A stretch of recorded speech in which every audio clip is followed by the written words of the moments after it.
Good afternoon, everyone. I'm Kennedy Wells, your KSLA streaming anchor, and today we are going live to the corner of Martin Luther King Drive and David Rains Road. This is where the Shreveport Police Department and Caddo Parish Crime Stoppers are hosting a press conference regarding a homicide that is unsolved from 2024. And I will give you guys a little bit of background information. So, 17-year-old Cameron Balentine was shot and killed in Shreveport. So that is what this press conference is all about. Now we're gonna go live right now because Chris Borderline of the Shreveport Police Department is about to begin speaking. So let's head on over and thank you guys for joining us.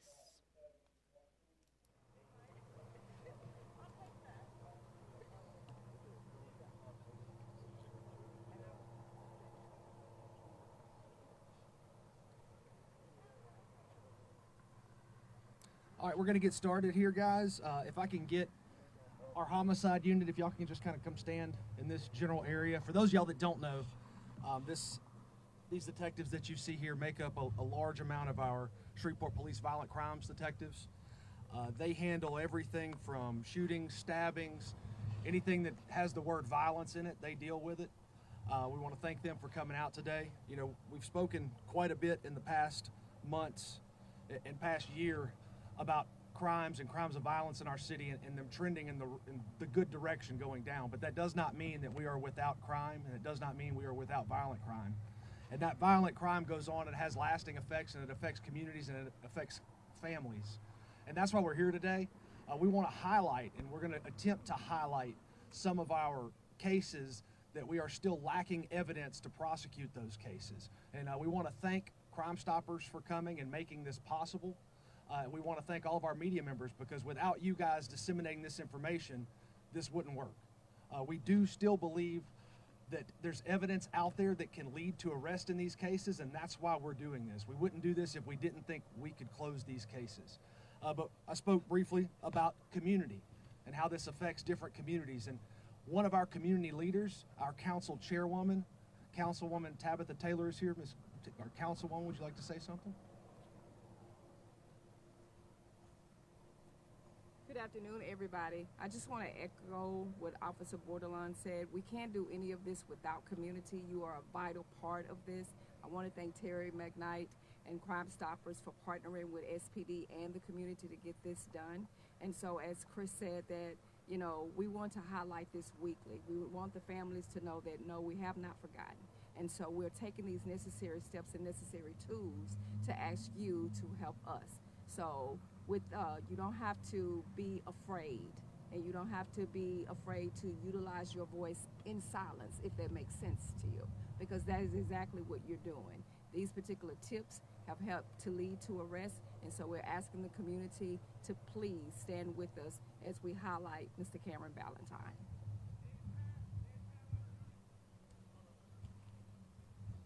Thank you, Councilwoman Taylor. As she mentioned, there's someone here he plays a huge role in what we do with our police department. For those of y'all that don't know, you see Crime Stoppers and you equate it to policing. And they are a separate organization, and what that allows them to do is to give us anonymous tips. And anonymity is a very important thing, especially when it comes to crimes in your neighborhood. That means you can give that information to them, and they can give it to us without you being in danger. And that's something that's very important. And the president of that organization is here today, and he's one of the people that helped facilitate this. I'd like to welcome Mr. Terry McKnight.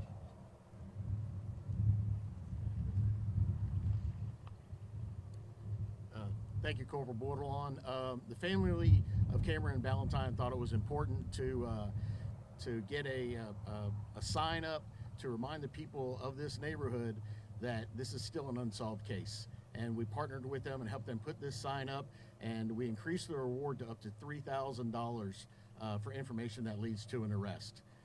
Again, like Chris said, all the information is anonymous, and we just want answers. The family wants answers, and we put this sign up because the homicide, the shooting that happened on August 31st of last year was not very far from here. People in this neighborhood know what happened.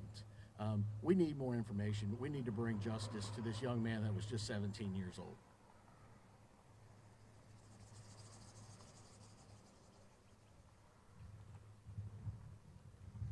Thank you, Mr. McKnight. Next up, I'm going to bring up our police chief, but before we do that, I think it's important to note the time and the resources that we are willing to dedicate to solve these cases. Individuals that commit acts of violence in our community will be sought. We will use whatever tools at our disposal to find and hold those individuals accountable. And to give us a little bit more information and to talk about what SPD is doing, there's no better man to do that than our chief, Wayne Smith.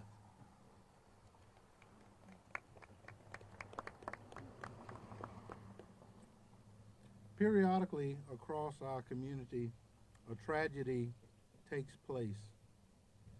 The Shreveport Police Department, the City of Shreveport, its administration, our council, everyone involved, our heart goes out to the families of victims. But you know, our cry never ends. It never ends. On August the 31st, 2025, around the midnight hour or shortly thereafter, Mr. Balentine was at a residence in the 3300 block of Bond Street on the carport with some others. Not long afterward, what we believe to be possibly a lone gunman came up and began to discharge a firearm. Those projectiles struck Mr. Balentine. At some point or another, shortly thereafterward, Mr. Balentine succumbed to the injuries because of that shooting. Our heart pours out to the family. SPD began immediately, within a few minutes after it had happened, to respond to the scene. Investigators arrived to the scene, and we used every possible means available to us to locate people who were involved or responsible for this tragic event. It is an ongoing investigation. An arrest has not been made at this time, and we seek the help of the community to provide us with additional information to help move this unsolved case forward. There were people present that night when this occurred. It happened in a neighborhood. The chances are better than not that there is additional information that could help us to solve this particular incident. I want to thank Crime Stoppers so much for all that you do to help us in situations like this. Crime Stoppers was put together. Their mission is to assist the community in helping us, and you completely remain anonymous. I would encourage our community, if you know anything at all about this particular incident or any particular incident, tragedy that has occurred across our community, please contact Crime Stoppers as soon as you can to help us to bring these unsolved incidents to an end. And for those that are out there that may have been involved or committed such incidents, opportunities still exist for you to come forward and contact us or turn yourself in.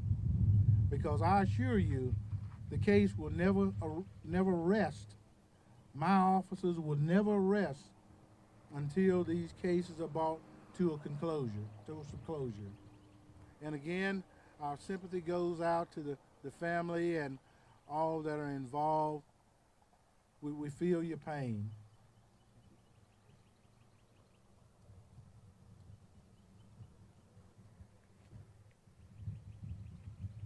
Once again, we do want to thank all of our community members and all of our media that came out here today.